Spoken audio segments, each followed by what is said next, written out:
In 1994, a 23-year-old woman named Amanda had just started her dream job. After years of saving, training, and working her way through the system, she finally put on the uniform of a flight attendant and stepped onto a commercial aircraft. Not as a passenger, but as crew.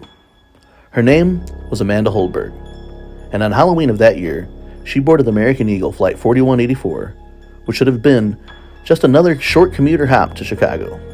But Amanda didn't know. The plane she was standing in had already been caught in an invisible trap, and just 3 minutes before the crash, everything would start to unravel.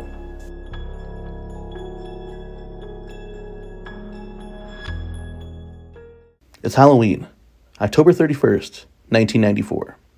American Eagle Flight 4184, an ATR-72 twin-engine turboprop, is sitting on the runway at Indianapolis International Airport. 64 passengers and 4 crew members board the flight. Destination, Chicago O'Hare. Estimated time in the air, just under an hour. At the controls sat Captain Orlando Aguilar and First Officer Jeffrey Gagliano, both highly experienced and respected pilots. In the cabin, 2 flight attendants, Sandy Madoff and Amanda Holberg, who had only recently started flying commercially. This was one of her first trips with American Eagle. She was young, driven, and had told her friends she couldn't believe she finally got to do what she loved. Amanda greeted passengers with a practiced calm, helping travelers with bags, giving directions, buckling in nervous flyers. She didn't know it, but this would be her last flight. At 2:10 p.m., Flight 4184 takes off into cold, gray skies. As the aircraft nears Chicago, a severe freezing rainstorm is creating delays and chaos at O'Hare. Controllers instruct Flight 4184 to enter a holding pattern, a slow, circular loop in the sky over northwest Indiana, at just about 12,000 feet. So the ATR-72 begins circling. One loop, then another, and another. What no one knows is that with every cycle, the aircraft is being coated with something deadly: ice. Not visible to the passengers, not the kind you can just brush off the windshield. This is a super-cooled liquid, freezing instantly on contact, forming a nearly invisible glaze over the wings. This type of ice forms beyond the reach of the ATR's de-icing boots, rubber devices meant to crack ice off of the front of the wing. But the flaw in the ATR's design meant ice could still accumulate just outside that protected area. And when it did, the wing could lose lift entirely, without warning. The ATR-72 already had a troubling reputation in cold weather conditions. Several pilots had previously reported violent roll incidents during icing, but none of that information had made its way to the crew of Flight 4184. Amanda moved through the cabin like normal, smiling, offering drinks, answering questions. There was no warning. At 3:56 p.m., after nearly 40 minutes of circling in the icy air, it happens. In the cockpit, First Officer Gagliano feels a sudden, violent jerk in the control yoke. He reacts instinctively, but it's already too late. The aircraft rolls hard left, 77 degrees in an instant. Passengers scream as they're thrown sideways. Luggage bursts from the bins, coffee splashes, panic spreads. Then, the plane flips upside down. Inside the cabin, chaos erupts.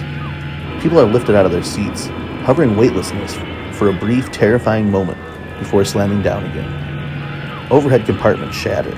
A child cries.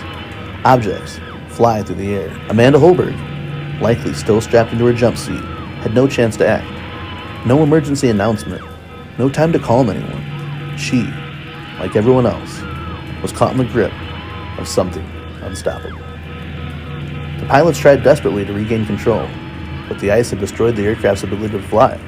It rolls again, then pitches nose down, entering a death spiral. From the first jolt to the final impact, 135 seconds pass. At 3:59 p.m., American Eagle Flight 4184 crashes into a soybean field just outside Roselawn, Indiana, at over 300 miles per hour. The force of the impact was total. Nearby farmers report hearing what sounded like a massive explosion, followed by and eerie silence. Emergency crews arrive quickly, but there's nothing to rescue. The aircraft is obliterated. There are no survivors. 68 lives gone, instantly. The investigation that followed was grim.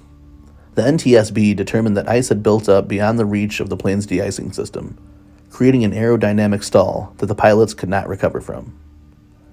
The ATR-72's vulnerability to this specific kind of icing had been known, but not yet widely understood. That changed overnight. New restrictions were placed on ATR aircraft flying in cold weather conditions. De-icing procedures across the industry were reevaluated, and flight crews were better trained to recognize and respond to severe icing events. But for Amanda Holberg and the 67 others on that flight, those changes came too late. What makes the story of Flight 4184 so chilling isn't just the suddenness of the crash.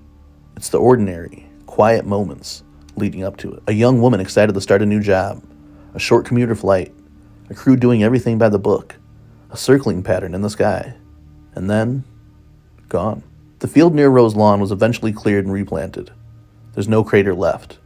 But the legacy of Flight 4184 lives on, in the regulations it changed, in the stories told by families who lost someone, and in the name of a 23-year-old flight attendant who just wanted to fly. But sometimes, the danger isn't something you could see. It's what's building silently, just beyond the edge of control.